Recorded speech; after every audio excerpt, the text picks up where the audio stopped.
श्रीमद् सद्गुरु सरकार की जय, श्रीमद् युगल सरकार की जय।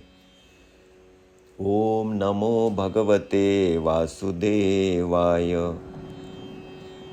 We are reading from Srimad Bhagavad Mahapuran. Srimad Bhagavad Mahapuran is the highest Vedic literature.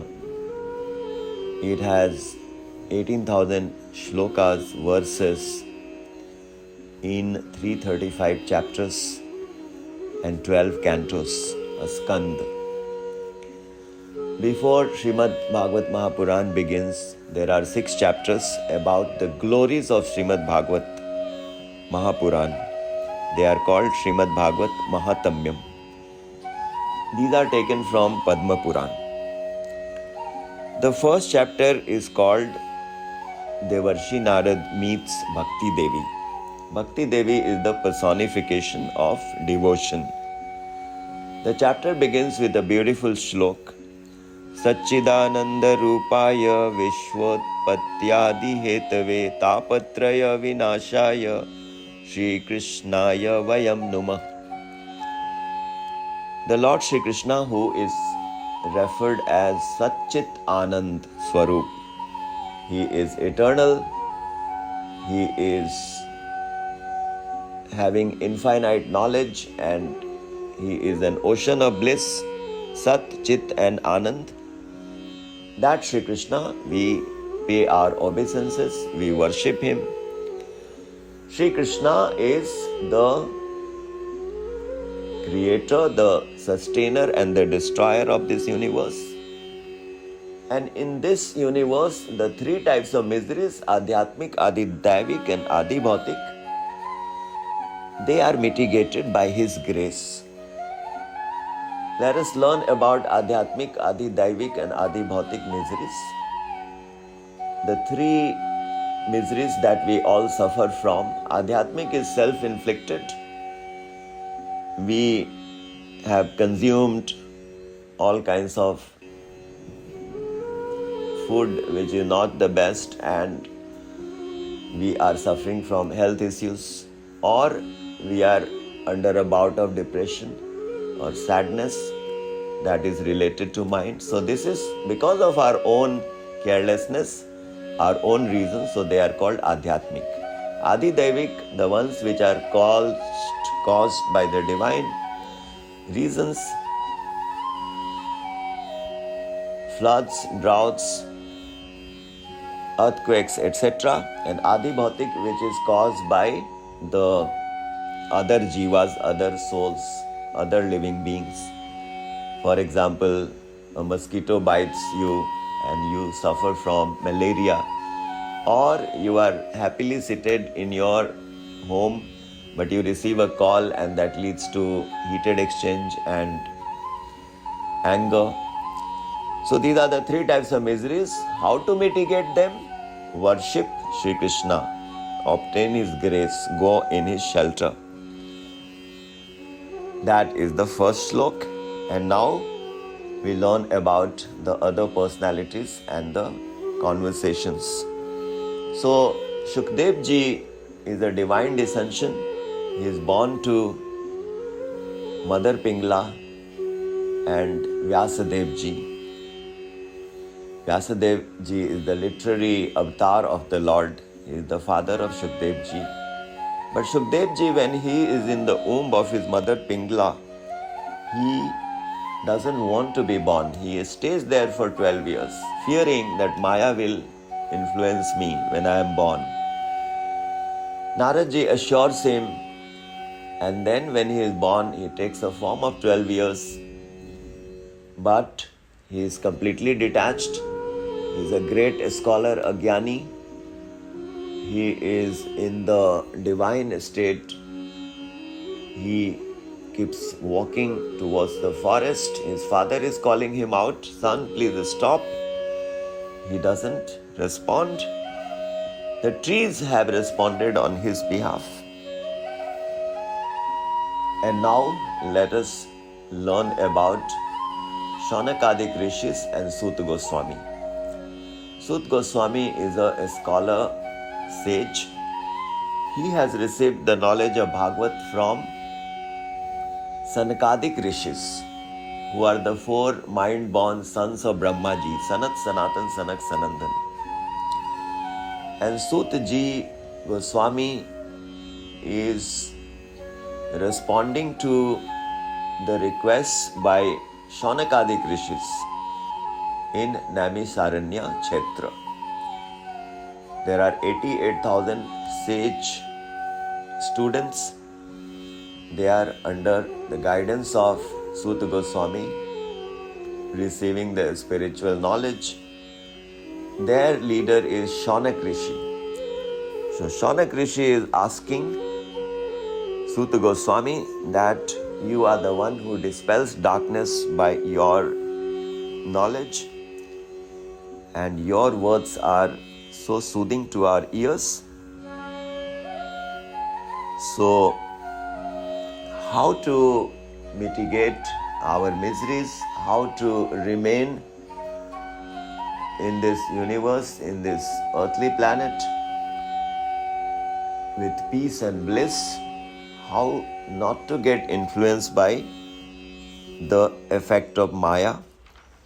He wants a response from Sutji, and Sutji talks about the grace which is required from Lord Sri Krishna and the methods to do that. And he says that Bhagavad Katha is the answer. There is nothing more purifying than that. Only when a person receives great fortune, divine blessings, he gets to hear Bhagavad Katha. There is nothing more purifying than that. And he mentions about the conversation between Parikshit Maharaj and Shukdev Goswami, that when that Katha was beginning, the Devatas had appeared there with a kalash of Amrit, that Shukdev ji Goswami, please take this, but give us Bhagavad Katha. Shukdev ji had laughed it off and said, you are comparing the pieces of glass with gems.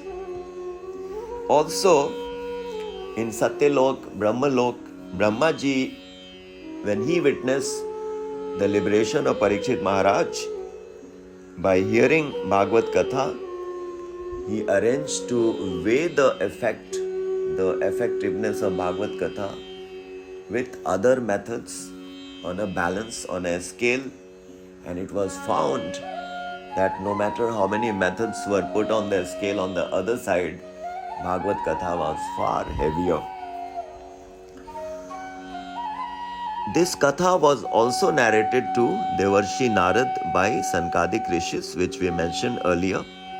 Although Devarshi Narad had received this Katha from Brahmaji, but the method of a week-long narration and hearing was enunciated by Sankadik Rishis to Naradji. And we already learnt that Sutji had received this knowledge from Shukdev ji in a private conversation. So these four Sankadik Rishis, they came to a place called Vishalpuri, and they saw Naradji. Naradji was in a very sad mood. He was morose, and Sankadik Rishis wanted to know the reasons. Naradji explained that I thought the Prithvi Lok is the most auspicious, is the best. I came over here, visited Pushkar, Prayag, Kashi, Godavari, which is Nasik, Haridwar, Kurukshetra, Sri Rang and Setubandh, which is Rameshwaram. Many pilgrimages. But then I was never receiving any solace, any bliss, any peace. And I found out that adharma has taken over. The lack of righteousness is prevalent everywhere in Kali Yuga. The institutions of truthfulness, austerity, purity,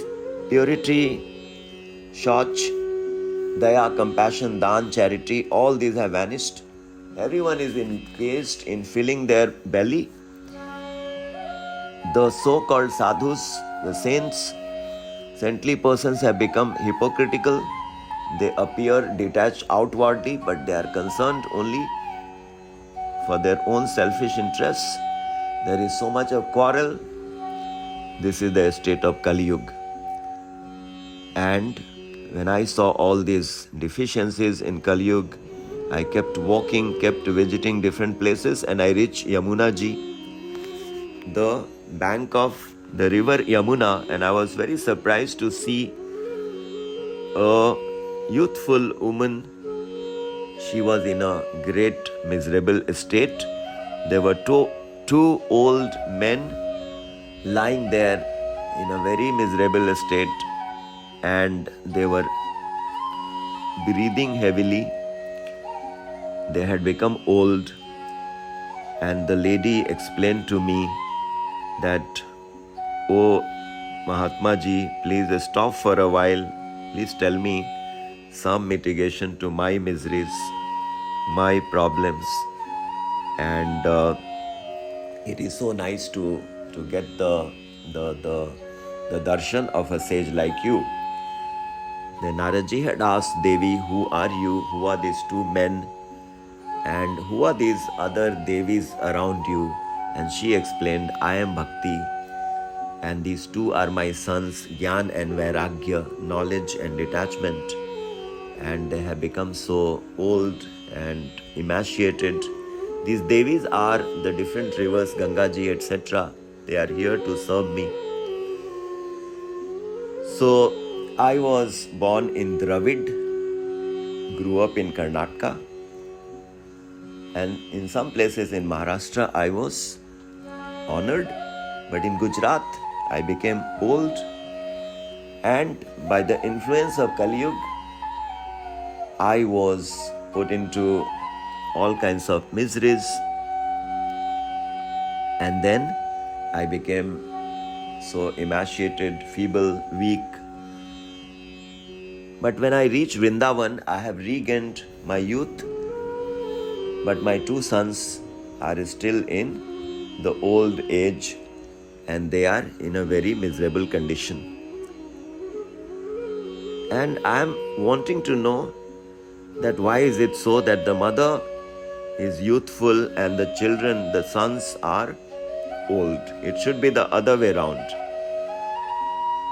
So Naradji starts answering, and he explained that this is the most terrible Kali Yuga, and the disciplines, the yoga systems and the austerities have all vanished. Everyone is unhappy, and this is the reason for the miseries all around. Bhakti Devi is asking Naradji, but why did Parikshit Maharaj let Kali Yuga stay? When Kali Yuga came over after departure of Sri Krishna, Parikshit Maharaj could have asked Kali Yuga to just go, but then Kali Yuga has stayed. What is the reason? And then Naradji explained that there is the cycle, the divine cycle of Satyug, Treta, Dwapar, Kali Yuga, and Parikshit Maharaj had decided not to kill Kali Yuga. He needed a place to stay, but then there is a way to mitigate the effect of Kali Yuga. And in other ages like Satyug, Treta and Dwapar, the austerities, yoga and meditation, the worship, they are the methods, but in Kali Yuga, the same results are obtained just by Sri Hari Kirtan, by the chanting and remembrance of the name of the Lord. So Naradji explains that the earth has become such a terrible place to stay. All the essence is gone. The Brahmins are only worried about their own welfare and collecting the wealth, and though they are narrating Bhagavad Katha, but the essence is missing, because their intention is to earn the money, they have become such hypocritical, etc. So Sutji concludes that, O Shaunakji, when Devarshi Narad narrated all this to Bhakti, she was very much happy, and she said, I am so happy, it is my great honor to meet you, and the visits of sadhus and their darshan is the most auspicious and can deliver a person, and person can receive all kinds of siddhis. And she mentions that Kayadu Kumar Prahlad, who was the son of Kayadu, he just received this knowledge from you once, and he received such a great benediction. He got the Dhruva Pad by your grace. You are the son of Brahmaji. You are all auspicious, and I pay my obeisances to you. Jayati Jagati Mayam Yashya Kayadavaste Vaste Vachan Rachanamekam Kevalam Cha Kalyaya Dhruva Padamapi Yato Yat Pripato Dhruvoyam Sakal Kushala Patram Brahmaputram Natasmi. Radhe Radhe.